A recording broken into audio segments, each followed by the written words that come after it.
No more waiting, y'all. The madness is finally here. March Madness is here. The tournament starts here. We're so excited. Of course, Mike Gittens here. The #1 overall seed is the Auburn Tigers. We called it pretty much the entire time throughout the regular season. Mike, we'll start right there. Was Auburn appropriately ranked? They were. You are what your regular season says you are. And this is what we tried to preach to the listeners. It bared out. Year after year, the committee is showing us what's important. It's that body of work in the regular season, Rex, that matters the most. Nobody had a more impressive body of work in the regular season than Auburn did. Now, I know they lost those last 2 games, and that didn't sit right with some people. But when you lose, I don't think should matter. I don't think that negates, we tend to have recency bias, Fair. right? So when they beat Houston and they beat Purdue and they had all those big wins, that was a long time ago. And so people forget that those wins were bigger than the 2 losses at the end of the season. A reporter asked Bruce Pearl a question about whether Auburn should be panicked. And man, he gave him a bombastic side eye and pretty much just said, look, man, yeah, we lost to Texas A&M and a top 5 Bama. Yeah, we're real panicked right now.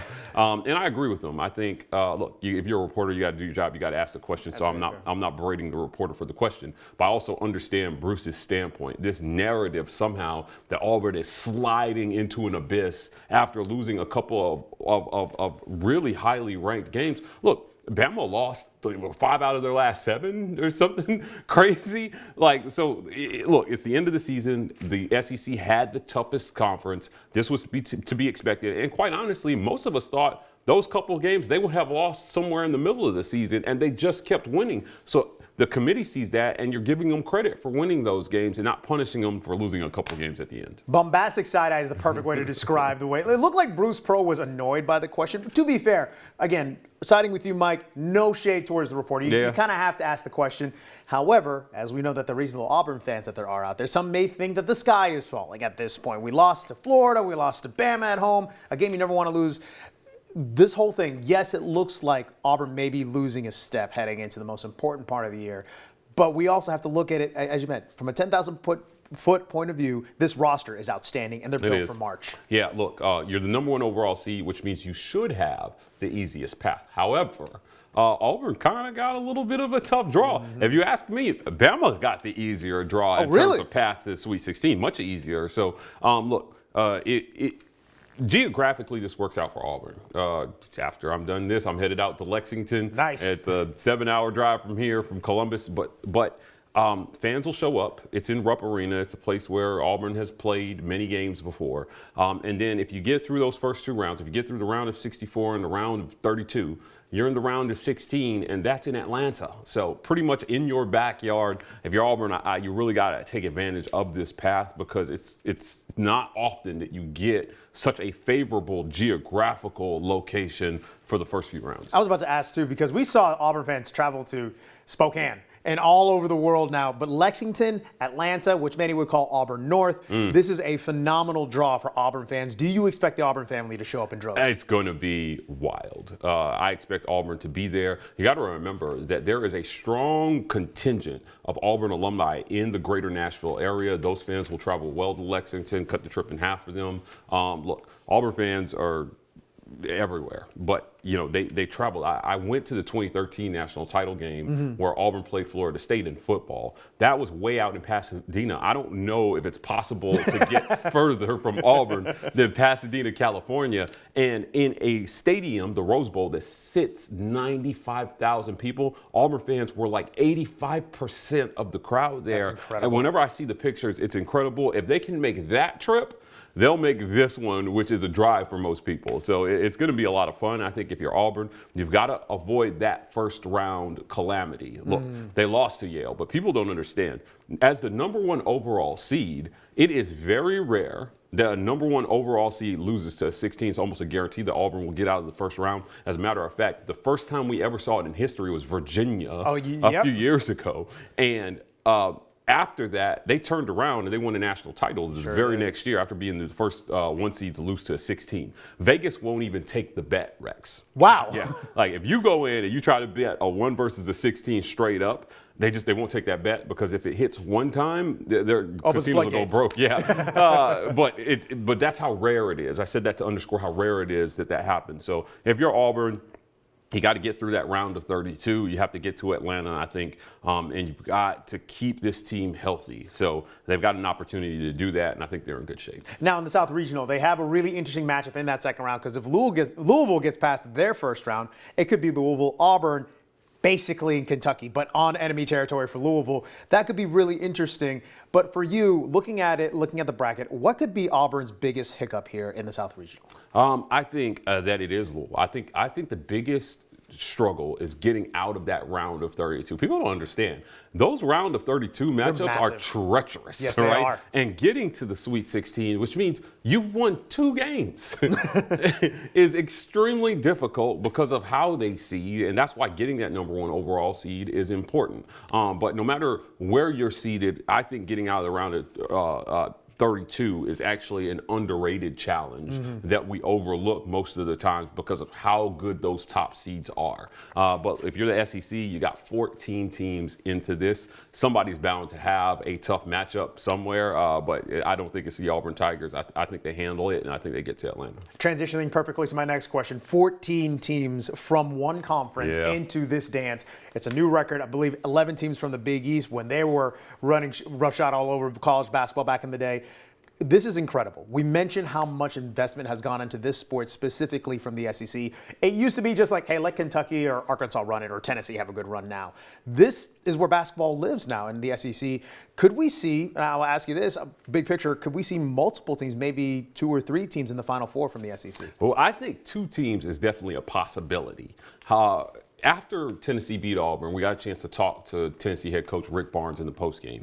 And he said that he's proud of the conference. And he said, I'll be disappointed if we don't get 14 teams in. This was before Selection Sunday. And lo and behold, 14 teams made it in. I think the only teams to not make it were LSU and South Carolina, which is insane, right? So here you are, and you've got a historic amount of teams into the conference. It broke the record, which was, I think, 11. You're right, yeah. If you're Greg Sankey, this is the mission. This was the mission that they set out on this mission 2 decades ago in football. They achieved that goal. And now with the college football playoff and NIL, people have kind of caught up. But he turned his attention to basketball, and they asked the member institutions to make the investment. They made it, and look what's happening here. It just means more. You'll see that at media days hanging everywhere. And I think that getting 14 teams in reflects that because they have put that commitment behind it. It's a really, really strong field for the SEC. I expect at least 8 of the 14 to get out of the first round into the round of 32. All right, you heard it here first. 8 of the 14 to make it into the second game. Also wanted to ask from Alabama, for just kind of a big picture for the state of Alabama. Auburn and Alabama obviously in the dance, but also Troy and Alabama State made it to March Madness. Is Alabama kind of a hotbed for talent at this point for college basketball? I don't know if it's a hotbed for producing talent, but it certainly has become a premier destination for top tier talent. Look, I don't know if there are 2 hotter programs in America than Auburn and Alabama right now. And so if you're Nate Oates, if you're Bruce Pearl, this is what you want. You want your rival to be good because you want to be able to sell the kids, come to Auburn, come to Alabama, play on the biggest stage there is in college basketball because you can get that here now. It's no longer Duke, North Carolina, right? You mentioned Alabama State making it. It just so happens, I think they're Auburn's first round matchup potentially if they get out their playing game. And look, you have that opportunity if you come here. For so long, Auburn was not the place that you went. And they lived on the ghosts of Charles Barkley and guys who played in the 80s for so long. Now, the recent string of talent that has come through the Plains is remarkable. When you start talking about high-profile freshmen, Sharif Cooper, Jabari Smith, most recently Isaac Okoro, the latter of which were top 5 picks in the NBA draft, this is an insane Auburn team. You should have the National Player of the Year and Janai Broome on your team, and you have a good chance to return the bulk of that talent for next year due to the changes in transfer rules. So, look, Alabama, the state of Alabama has a lot to be proud of. I don't know if you remember from 2009 to I think it was like 2011 or something. They had, when you drive into Alabama, they had a sign and it says, "Welcome to Alabama, home of the crystal ball."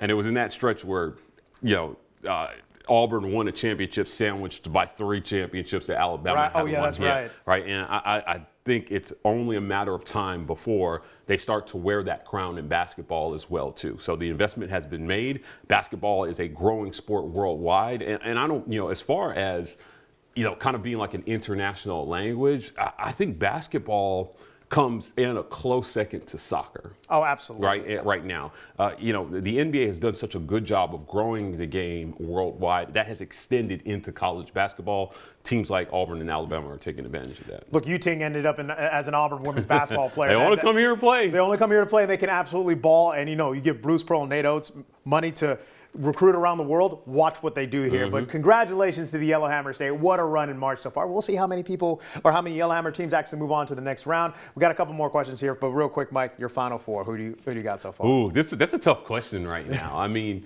I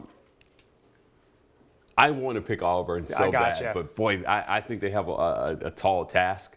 I think Alabama would be a good pick to make the Final Four. Houston, I know I'm naming number ones here. Sure. They have. I'll tell you who I don't have in my Final Four. Who's that? Is Duke. I think that they really falter well before they get there. I know Cooper Flagg suffered that injury. They say he's going to be okay. They're just resting him up for the tournament. And they are building up Duke's depth at this point, but we also know that if number 2 is on the court, it's all his team. Yeah. So I almost don't know how to answer that question. Totally fine. It's going to be really hard not to put 2 SEC teams in there right now, but I'll tell you, I would not be surprised to see 2 SEC teams in there, Houston, and then a Cinderella. There's going to be a Cinderella in this. It's not going to be all 1s and 2s. No, it's not. I agree with you. And we're all going to burn our brackets together. It's going to be fantastic. So where's the next stop for the War Report here? I understand we usually do this War Report Wednesday here in studio, but you'll be on the road following the Tigers. I will be. I will be in Lexington covering the first round of the tournament. Made the trip to Spokane last year, a very disappointing day one. Sure. Not expecting the same result this year, but we'll be in Lexington for the first 2 rounds. Auburn got a Thursday-Saturday draw, so they'll play Thursday. After they take care of that 16, they'll play again on Saturday. If they should happen to win that game,